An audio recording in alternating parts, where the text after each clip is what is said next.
Okay, on these we're going to get some extra practice doing guess and check. So don't believe there's a greatest common factor. Since there's a 1 here, there's no common factor for the whole numbers, and there's not an x through all terms.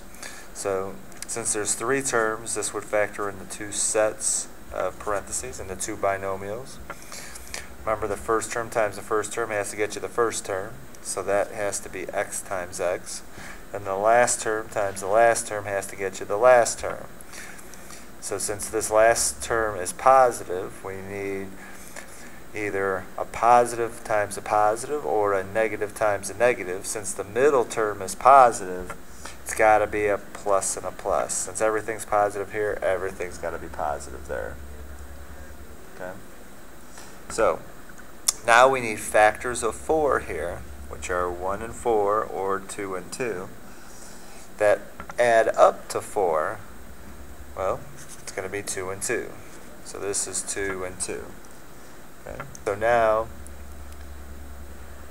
we use the zero product property. Either x plus 2 is equal to 0, or since this is the same, x plus 2 equals 0. So if x plus 2 equals 0, then x must equal negative 2.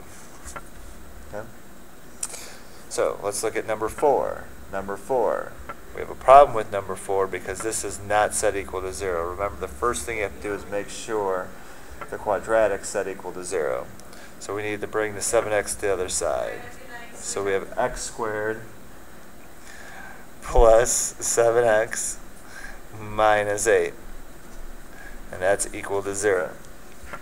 So now that we've got this set equal to 0, we can write this as 2 sets of parentheses. Remember, the first term times the first term gets you the first term, so that's x times x.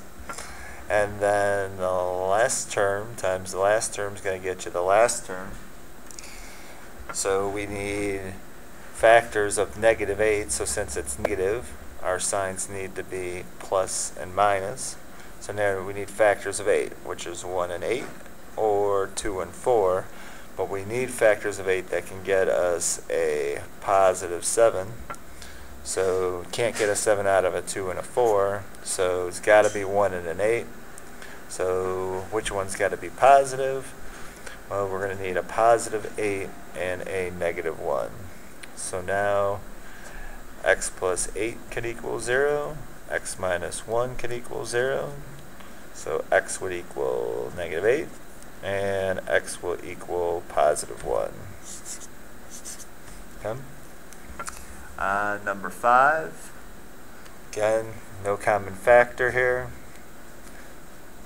So first term times the first term has got to get you the first term. So that's got to be x and x.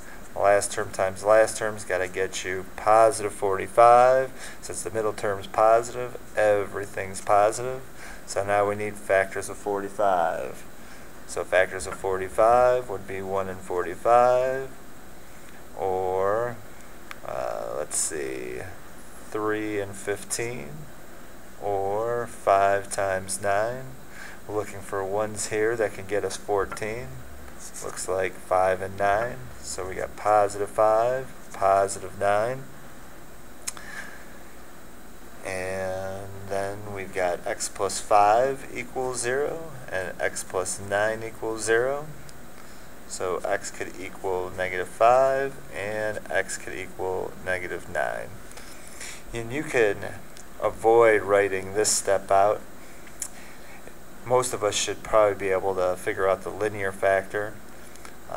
If this is x plus 5, you should be able to just switch the sign and say that that's x equals negative 5. When this is plus 9, it's negative 9. On the earlier problems, when here's plus 2, so it's negative 2, or here if it's minus 1, then it ends up being plus 1. So if you can avoid that step, feel free. Okay. So we'll do one more here. Number 6, again, we have no common factor. So this is going to be 2 sets of parentheses.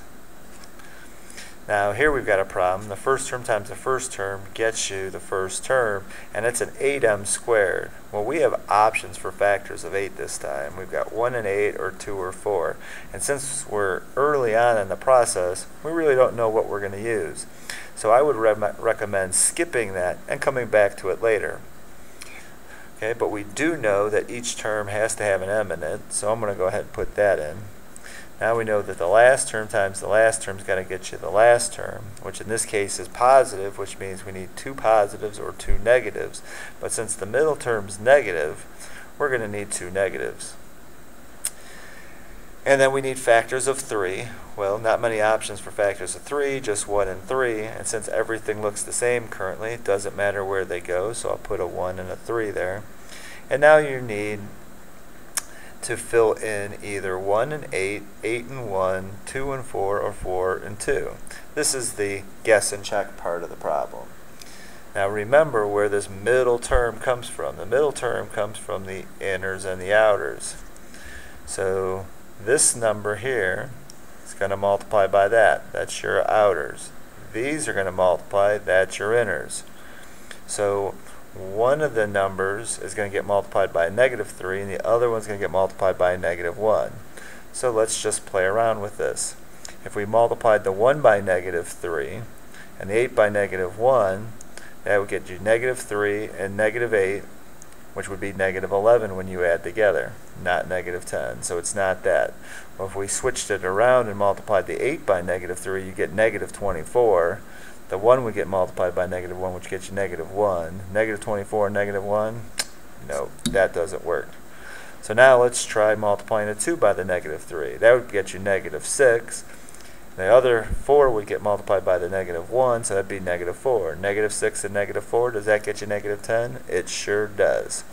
So the 2 needs to get multiplied by the -3, and the 4 needs to get multiplied by the -1. So now you have 2m minus 1 equals 0, and 4m minus 3 equals 0. And we solve this. So 2m equals +1, or m equals 1/2.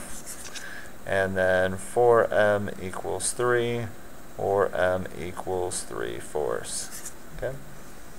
So those are guess and check or opposite of FOIL examples.